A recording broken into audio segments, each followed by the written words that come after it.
Salam à toutes et à tous. Aujourd'hui, on va aborder les récents événements autour de la tentative de reprise de contact du duo Allemagne-Espagne avec la diplomatie marocaine. On va essayer d'analyser les nouvelles déclarations des deux ministres des Affaires étrangères espagnols et allemands. Et je vais vous montrer qu'en réalité, pas grand-chose n'a changé, mais que le Maroc ne devrait pas pour autant fermer la porte à l'Allemagne.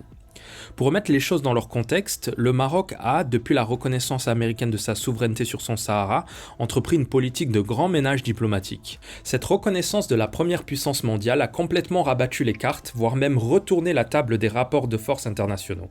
La diplomatie marocaine a désormais plus besoin de faire de concessions à quiconque. Cette liberté retrouvée s'est particulièrement affirmée avec des prises de position très hostiles à l'Espagne et à l'Allemagne. Deux pays qui ont toujours utilisé le conflit du Sahara comme moyen de pression sur la diplomatie marocaine. Pour être franc, la plupart des grandes puissances européennes ont fait chanter le Maroc sur cette question et l'Allemagne a juste payé pour toute l'Europe. Tout commence en janvier 2020. Le Maroc décide d'appliquer son droit souverain en délimitant ses frontières maritimes pour intégrer les eaux maritimes du Sahara. À la suite de cette décision, les îles Canaries dénoncent une tentative d'appropriation de leur zone maritime et décident de mettre la pression sur le gouvernement central. Face à la pression populaire espagnole, Pedro Sánchez décide d'organiser une réunion d'État pour revoir les dossiers importants entre les deux pays et parmi eux, la délimitation des zones maritimes. On se rappelle de l'intervention extrêmement irrespectueuse d'Arantxa González. La question du Sahara occidental. La position de l'Espagne est une position d'État. C'est une position qui ne change pas avec un changement du gouvernement, c'est une position qui ne change pas avec une coalition du gouvernement, ça ne change pas quand il y a deux partis, un parti, trois partis. C'est une position d'État. C'est une position, donc, qui n'a pas changé.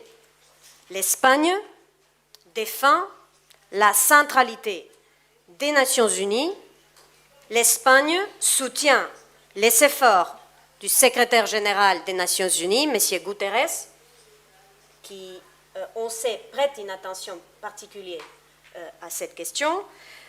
L'Espagne soutient les efforts de l'envoyé spécial du secrétaire général pour aboutir à une solution politique dans le cadre des résolutions pertinentes du Conseil de sécurité. Donc c'est ça la position d'État, position que je voulais réitérer de manière à ce que ça soit claire, transparente et nette. En délimitant ces espaces maritimes, le Maroc a exercé un droit souverain qui lui est garanti par les conventions internationales et notamment la Convention sur le droit de la mer. L'Espagne l'a déjà fait à travers des législations nationales. Le Maroc a considéré que c'était son droit de l'Espagne de le faire à travers plusieurs textes, dont les derniers étaient en 2010. Comme l'Espagne a exercé son droit garanti par le droit international de légiférer sur ces espaces maritimes, le Maroc est en train de le faire dans un exercice souverain. Mais en même temps, comme l'Espagne, le Maroc considère que la délimitation peut aboutir à des chevauchements entre le Maroc et l'Espagne. Ces chevauchements, le droit international prévoit déjà le dialogue comme seul moyen de les régler. Et le Maroc, qui a le dialogue dans son ADN diplomatique, utilisera toujours le dialogue, il l'a dit dès le départ. Et donc c'est le dialogue qui sera la base de règlement de tout chevauchement, comme le prévoit le droit international, comme le prévoit la pratique internationale dans d'autres régions du monde. Ceci étant, le Maroc refuse qu'on lui impose un fait accompli unilatéral et se refuse de l'imposer aux autres. Et ça, c'est un principe également clair. Donc notre référence sur le droit international, le droit de la mer, ce sont nos droits souverains et c'est notre volonté de dialogue. Cette volonté est renforcée par le partenariat particulier que nous avons avec notre voisin espagnol et qui nous renforce dans cet état d'esprit qu'entre le Maroc et l'Espagne, le dialogue est un élément clé pour trouver des solutions à tous nos problèmes. Le dialogue est un principe agréé. Maintenant, il faut qu'on réfléchisse ensemble comment le décliner en mécanisme opérationnel pour que ce que certains présentent comme un problème, comme un différend, peut devenir un atout de notre relation bilatérale à travers des solutions qui renforcent notre partenariat qui est déjà très solide. Merci. Je pense que c'est durant cette visite que Burita a décidé de faire d'Arantxa González sa tête de Turc. Elle a eu une attitude très agressive durant cette visite, l'attitude d'une Espagne confiante et arrogante. Encore une fois, il y a eu un avant et un après Trump dans la diplomatie étrangère marocaine. À la suite de cette visite, une date a été avancée en octobre pour la réunion d'État. Elle a été par la suite reportée pour cause de Covid pour être finalement complètement annulée après les événements de Guerguerat et enfin la reconnaissance américaine du Sahara. D'ailleurs, le timing du blocage de Guerguerat avec la tenue de cette réunion était assez suspicieux. On aurait pu imaginer que les terroristes du Polisario voulaient mettre pression sur l'Espagne en marge de cette réunion d'État. On imagine aussi que le gouvernement espagnol allait utiliser cet événement comme outil de pression contre le Maroc pour négocier sa soumission. Ce que les Espagnols et l'Algérie n'avaient pas prévu, c'était bien évidemment les accords d'Abraham. À la suite des accords, le gouvernement allemand a demandé une réunion en urgence du Conseil de sécurité pour rappeler la primauté du droit international et pour mettre la pression à tous ceux qui seraient tentés de suivre les pas des États-Unis. C'était une réunion lâche à huis clos qui a eu l'avantage de faire tomber les masques. Il est très rare pour l'Allemagne de demander des réunions exceptionnelles du Conseil de sécurité. L'Allemagne ne l'a pas fait lors de la crise du Tigray par exemple, ou encore lors de la crise de Taïwan, lorsque des avions militaires chinois ont survolé l'espace aérien de l'île rebelle. Pour des raisons occultes, les Allemands se sont sentis obligés d'intervenir dans un dossier qui est a priori marginal pour eux, à moins que l'Allemagne défende les intérêts d'un autre pays qui n'est autre que l'Espagne. J'ai déjà parlé des enjeux pour l'Europe de faire en sorte que le conflit perdure. Il y a tout d'abord la division du Maghreb. L'Allemagne ne veut pas créer une zone économique intégrée de 100 millions d'habitants au sud de l'Europe capable de concurrencer l'Europe en Afrique. On sait que Sarkozy avait proposé de créer l'Union pour la Méditerranée et que Merkel avait saboté le projet. À l'époque, ce sabotage avait créé beaucoup de tensions entre les deux pays.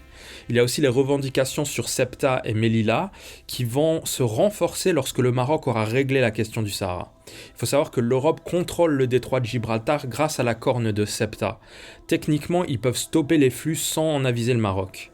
Mais grâce à la reconnaissance des États-Unis, le Maroc a entrepris une politique d'actes très hostile vis-à-vis des deux enclaves, avec notamment la fermeture des frontières et la fin de la contrebande.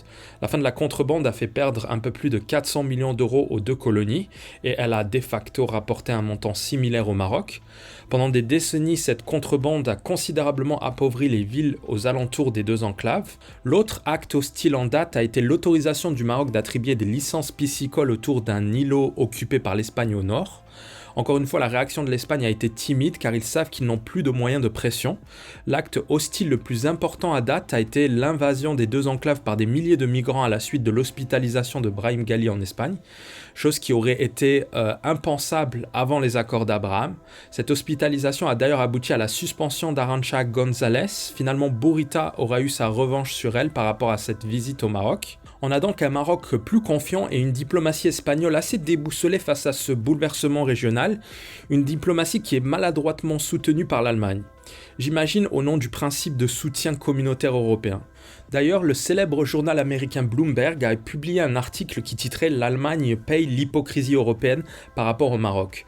Dans l'article, il était question du jeu gêné de la France, de l'attitude coloniale de l'Espagne qui défend ses intérêts au détriment des intérêts de la communauté européenne. L'hypocrisie se traduit aussi par cette façon de faire bloc par rapport à l'attitude à adopter sur le Sahara marocain, mais en même temps avoir des positions différentes sur d'autres situations similaires. Par exemple, l'Espagne est l'un des rares pays européens qui ne reconnaît pas le Kosovo comme un État indépendant. Ils reconnaissent le Polisario mais pas le Kosovo. Par contre, l'Allemagne reconnaît le Kosovo en contradiction du droit international qui ne reconnaît pas ce pays. Le Kosovo a unilatéralement déclaré son indépendance en 2008. Aujourd'hui, un peu moins de 100 pays reconnaissent le Kosovo. Je peux vous citer un autre pays qui est encore plus hypocrite, mais ça c'est dans son ADN, on a l'habitude, c'est bien évidemment l'Algérie.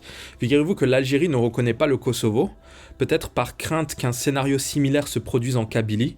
Ça expliquerait la non-reconnaissance de l'Espagne par rapport à la Catalogne, ou peut-être que c'est parce que tout simplement la Serbie est un allié de la Russie. On ne les a pas non plus entendus quand Poutine a rayé la Tchétchénie de la carte. En tout cas, le Maroc patauge dans un océan d'hypocrites. Donc à la suite de la réunion à huis clos du Conseil de sécurité sur le Sahara, le Maroc décide de rompre toute relation diplomatique avec l'ambassade d'Allemagne.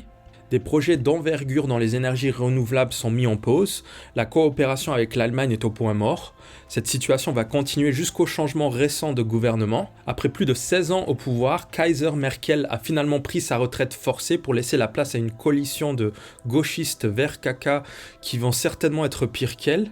La nouvelle ministre des Affaires étrangères a pris la parole pour s'adresser au Maroc. Elle a réitéré la phrase que l'on entend partout sur la nécessité de trouver une solution politique juste et mutuellement acceptable. On dirait qu'ils l'ont tous appris par cœur, cette phrase. Chose inhabituelle, Madame Baerbock est sortie du discours classique pour parler du plan d'autonomie proposé par le Maroc. Elle a dit qu'il s'agissait d'une contribution importante. Je pense que les médias marocains se sont un peu emportés. Ils y ont vu un soutien à la cause marocaine alors que selon moi il s'agit juste d'une remarque maladroite et rabotée à l'extrême pour apparaître la plus neutre possible. Pour le Maroc, l'autonomie n'est pas une simple contribution, il s'agit de la seule option possible et envisageable pour régler définitivement ce conflit. La déclaration allemande est légère et irrespectueuse. Malgré ce constat, je pense que le Maroc devrait saisir l'occasion pour reprendre des relations normales avec l'Allemagne, tout en continuant sa politique d'hostilité envers l'Espagne. L'Allemagne ne changera pas de position sur cette question. Je vous ai déjà rappelé tous les enjeux autour de la question. Oubliez les principes démocratiques européens, c'est de la poudre aux yeux. L'Allemagne vient de dénoncer violemment les séparatistes serbes en Bosnie, qui menacent de faire sécession. Encore un exemple de leur hypocrisie. Quelle est la différence entre le Polisario et ces séparatistes serbes? La seule différence, c'est que l'Allemagne soutient les revendications séparatistes du Polisario, mais pas ceux des Serbes de Bosnie. En conclusion, le Maroc doit se concentrer sur l'économie pour mieux conquérir l'Afrique. Pour ce faire, il va avoir besoin de plus d'amis que d'ennemis en Europe. Il n'y a qu'en concentrant les efforts sur l'Afrique, afin de chasser la race de l'Union africaine, que le Maroc parviendra à rallier plus de pays à sa cause. Voilà, c'est tout pour aujourd'hui, et je vous dis à la prochaine pour une autre vidéo.